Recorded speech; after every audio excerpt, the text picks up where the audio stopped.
दोस्तों काफी सारे लोग मेरे पास में कमेंट करते हैं कि सर मेरा पंजाब नेशनल बैंक का सेविंग्स अकाउंट है, तो ये कौन सा सेविंग्स अकाउंट है, यहाँ पर हमको कौन सा बेनिफिट्स देखने को मिलेगा। तो देखो भाई साहब, यहाँ पर पंजाब नेशनल बैंक में अगर आप ब्रांच में जाकर के अपना एक सेविंग्स अकाउंट ओपन करवाते हो तो यहाँ पर हम इस सेविंग्स अकाउंट को एसबी अकाउंट भी बोल सकते हैं। इसके अलावा नॉर्मल सेविंग्स अकाउंट भी बोल सकते हैं, रेगुलर सेविंग्स अकाउंट भी बोल सकते हैं। इसके अलावा अगर आप आरोग्य स्कीम सेविंग्स अकाउंट ओपन करवाते हो तो ये भी लगभग सेम ही होता है। उन्नति सेविंग्स अकाउंट ओपन करवाते हो तो ये भी लगभग सेम होता है।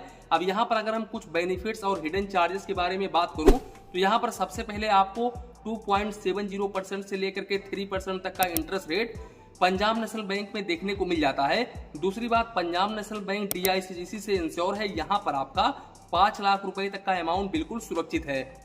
तीसरी बात, यहाँ पर मैं आपको बता दूं, इस बैंक में अकाउंट ओपन करवाने के लिए आपको रूरल में 500 रुपए मेंटेन करना पड़ता है क्वार्टरली एवरेज बैलेंस, और सेमी अर्बन में 1000 रुपीज, अर्बन और मेट्रो सिटीज में 2000 rupees quarterly average balance maintain करके चलना पड़ता है। अब अगर आप इस बैलेंस को मेंटेन नहीं करते हो तो ऐसे कंडीशंस में रूरल के कस्टमर्स को 100 रुपए प्लस GST, वहीं पर सेमी अर्बन के कस्टमर्स को 150 रुपए प्लस GST, और वहीं पर मेट्रो सिटी और अर्बन के कस्टमर्स को 250 रुपए प्लस GST क्वार्टरली यानी कि प्रति 3 महीने में चार्जेस देना पड़ता है।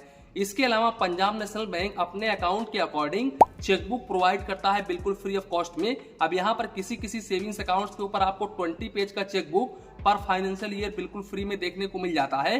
वहीं पर किसी सेविंग्स अकाउंट्स के ऊपर आपको 25 पेज का चेकबुक पर फाइनेंशियल ईयर बिल्कुल फ्री में देखने को मिल जाता है। अब अगर आप यहाँ पर एक्स्ट्रा चेकबुक लेते हो तो आपको 4 रुपए प्लस GST पर पेज का चार्जेस देना पड़ता है। दोस्तों यहाँ पर सबसे पहले मैं आपको ये चीज क्लियर कर दे रहा हूँ कि यहाँ पर मैं ओनली आपको नॉर्मल सेविंग्स अकाउंट्स के बारे में बता रहा हूँ। हालांकि अगर आप ज्यादा मिनिमम बैलेंस वाला अकाउंट ओपन करवाते हो, यानी कि ऊपर कैटेगरीज वाला, जैसे कि प्रीमियम सेविंग्स अकाउंट्स हुआ, अलग अलग सेविंग्स अकाउंट्स होता है पंजाब नेशनल बैंक में, तो वो सेविंग्स अकाउंट्स ओपन करवाते हो तो वहां पर आपको अलग अलग बेनिफिट्स देखने को मिलता है। लेकिन जो भाई साहब चार्जेस है ना, वो लगभग सेम ही है। यहाँ पर चार्जेस में फेरबदल बिल्कुल भी नहीं है, चार्जेस सेम है। तो यहाँ पर मैं आपको बता दूं, SMS अलर्ट के ऊपर 15 रुपए प्लस GST क्वार्टरली यानी कि प्रति 3 महीने में चार्जेस देना पड़ता है। इसके अलावा अगर आप पंजाब नेशनल बैंक में डुप्लीकेट पासबुक लेते हो तो यहाँ पर आपको 100 रुपए प्लस GST डुप्लीकेट पासबुक के ऊपर चार्जेस देना पड़ता है। दूसरी बात, अगर हम कैश डिपॉजिट को लेकर के बात करें तो यहाँ पर भाई साहब आप ब्रांच के जरिए मैक्सिमम अप टू 1 लाख रुपए पर डे तक कैश डिपॉजिट कर सकते हैं, लेकिन मंथली आप 3 ट्रांजेक्शन से ज्यादा नहीं कर सकते हैं। अगर आप इस लिमिट को क्रॉस करते हैं तो यहाँ पर आपको 1 रुपीज पर 1000 के हिसाब से चार्जेस देना पड़ेगा, और मिनिमम आपको 50 रुपए प्लस GST चार्जेस देना पड़ेगा। तो इस बात का आप जरूर ध्यान रखें। बात करें अगर हम कैश विड्रॉवल की तो यहाँ पर मैं आपको बता दूं, आप 5 ट्रांजेक्शंस बिल्कुल फ्री में कर सकते हैं मंथली, लेकिन अगर आप इससे अधिक करते हैं तो ऐसे कंडीशंस में 2 रुपीज पर 1000 के हिसाब से चार्जेस देना पड़ता है, और मिनिमम आपको 50 रुपए प्लस GST चार्जेस देना पड़ता है। दोस्तों पंजाब नेशनल बैंक यहाँ पर नॉर्मल सेविंग्स अकाउंट्स के ऊपर, आप चाहे तो वो रेगुलर सेविंग्स अकाउंट्स हो, चाहे तो उन्नति सेविंग्स अकाउंट्स हो, चाहे तो यहाँ पर आपका आरोग्य स्कीम्स हो, यहाँ पर आपको क्लासिक वेरिएंट का डेबिट कार्ड देखने को मिल जाता है। यानी कि Punjab national bank classic variant का डेबिट कार्ड ऑफर करता है। अब इस डेबिट कार्ड के ऊपर इशुएंस फीस फर्स्ट टाइम तो बिल्कुल फ्री ऑफ कॉस्ट होता है, लेकिन एनुअल मेंटेनेंस चार्जेस भाई साहब यहाँ पर 150 रुपए प्लस GST देना पड़ता है, जो कि आपके अकाउंट से टोटल 177 रुपए डेबिट होता है। दूसरी बात, इस ATM कार्ड के जरिए आप पर डे 25,000 रुपए निकाल सकते हैं और 60,000 रुपए तक ऑनलाइन ट्रांजेक्शन कर सकते हैं। इसके अलावा अगर हम काउंट ऑफ ट्रांजेक्शंस की बात करें तो इस ATM कार्ड के जरिए आप अगर पंजाब नेशनल बैंक के ATM से पैसे निकालते हैं तो यहाँ पर फाइनेंशियल और नॉन फाइनेंशियल ट्रांजेक्शंस मंथली 5 बार कर सकते हैं, और अगर आप इस लिमिट को क्रॉस करते हैं तो यहाँ पर ओनली आपको फाइनेंशियल ट्रांजेक्शंस के ऊपर 10 रुपए प्लस GST चार्जेस देना पड़ता है पर ट्रांजेक्शन।